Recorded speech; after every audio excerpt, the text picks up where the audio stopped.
Welcome back to my channel. Does the thought of trusting loneliness confuse you? Then this video is for you.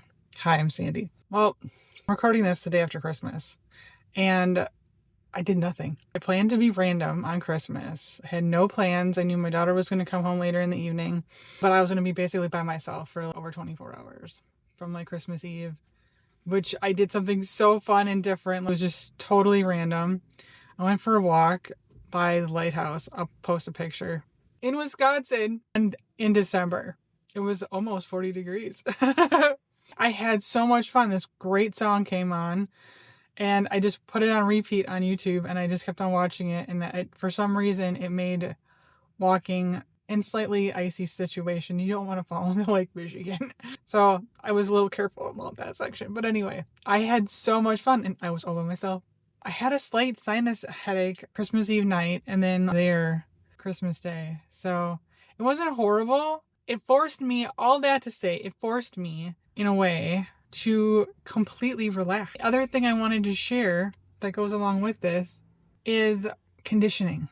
We're all conditioned, at least in America, that you have to be stressed for Christmas and that loneliness is bad. That being alone is bad. We're all conditioned. It seems like we're all conditioned for that. So it was kind of weird, and I had to catch myself, but I was pretty good on my plans, but I had to catch myself a couple times when everybody's asking me if I'm ready for Christmas. Because the conditioned response is, oh, I'm so busy, I'm just not going to get it. Like, the conditioned response is, or I'm not done yet, or I have to go shopping yet, or whatever. Conditioned part is like we almost have to fulfill that. That's the conditioning part. Feel wrong if we're not. I had a little bit, but I was pretty dead set on the fact I know myself good enough now that I'll fill space. Fill space real fast. I can fill it so good. I can fill it with something.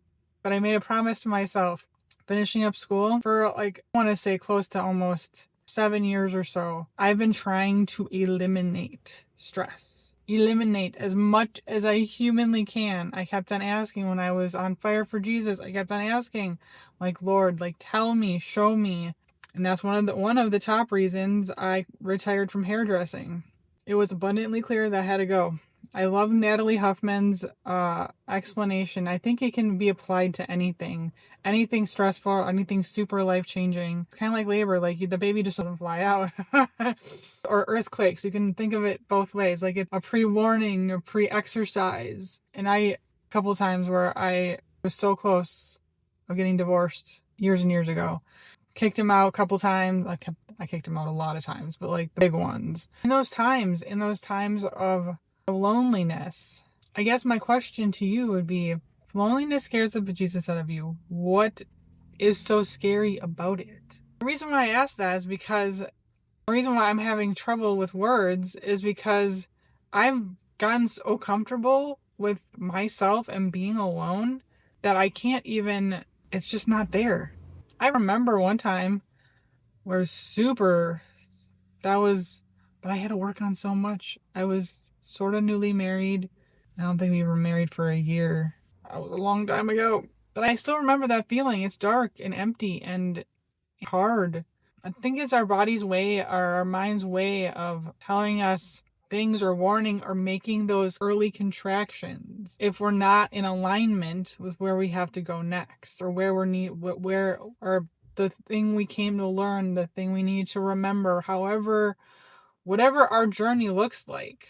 I think there's really a lot of truth in loneliness, and I think that's why it's so scary. So that was what I had to do yesterday, that I had to trust being alone. I was totally fine with it. Like, I was totally fine. Even though I didn't feel great, I was kind of annoyed by the end of the day because having an annoying sinus headache on any day is no fun. But I was totally fine. And I'm really excited actually about New Year's. Like, another holiday that people don't necessarily want to be alone, or it's conditioned that you're supposed to be with the people you love, or whatever the rom-coms want us to believe, that we have to be with a significant other, or somebody at midnight, or whatever they want us to be conditioned for. But the coolest thing is that when I was little, I had the best New Year's Eve pretty much every year, and I was usually by myself I just made it fun. I don't know. And I guess the nostalgia of it is still there. So I am super excited and looking forward to New Year's Eve because it's like my alone holiday for sure. Maybe I'm just super comfortable with myself. I don't know. I had a blast yesterday, even though I felt like crap. I had a blast. I relaxed, and the last thing I wanted to tell you was the amazing benefit that I had this morning that I'm actually kind of blown away about, and I didn't realize that that was going to happen. But because I didn't feel good, that I actually rested because I was going to have a ball yesterday. I was going to do all these things. I was going to make banana pancakes. I was going to do all these things.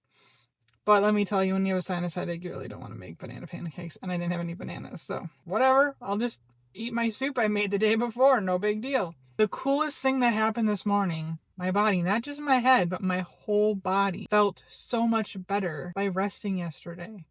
Oh, I would have went balls to the wall. I would have had so much fun. I would have cleaned a room, or I would have like scrapbooked, or gotten something else out fun, or I would have made so much food. My kitchen would have gotten so clean. But I did. I did a couple dishes, but my body needed to rest. And I bet you any money that I would have gotten sick if I would have had all these conditioned plans and forced and pushed and tried to make my Christmas like everybody else's Facebook or Instagram picture. I don't need a picture. I don't need a picture for Christmas. I gotta tell you, of all the scrapbooking pages I've ever done, and I've done a lot, I don't think I've scrapbooked one Christmas one. And if I did, it was like of my kids' feet because my daughter was born in December. I don't know, I just never liked the Christmas photos. Like, those were never like, I'd rather have a moment in my memory forever than a picture of a present I unwrapped. And even though I was alone almost the whole time, 15-year-old daughter, probably 10:30 at night, comes down and voluntarily asks for a hug. And I always try to sneak a kiss on her cheek. She usually goes, "No, don't do that," because she's 15. That to me is a fantastic Christmas present. And I don't need a picture of that. I'm not saying that pictures are bad or wrong, but the reason for the season. And that's what I had to think about when all the conditioning was trying to create the stress I was trying actively to avoid. I reminded myself the reason for the season has always been love. And sometimes being alone, loving yourself, or even having just one other person ask for a hug is better than 1,000 presents or an envelope full of money from people who have no idea who you are. I had to remember to trust the aloneness, to trust going against all the conditioning, and stay true to my intentions, which was I wanted to spend Christmas in a house full of love, even if it was just me. Because I think we forget and minimize how powerful just your own love for yourself truly is. Well, I'm living proof that it works. I think it might be first Christmas that I spent in a house full of love. So if that's you and you're feeling lonely, comment lonely. If that's you and you can't see or don't know how to take the next steps, there's a link in the description, or you can book a free discovery call with me. We can chat more about it. If you would like more inspirational videos, click here.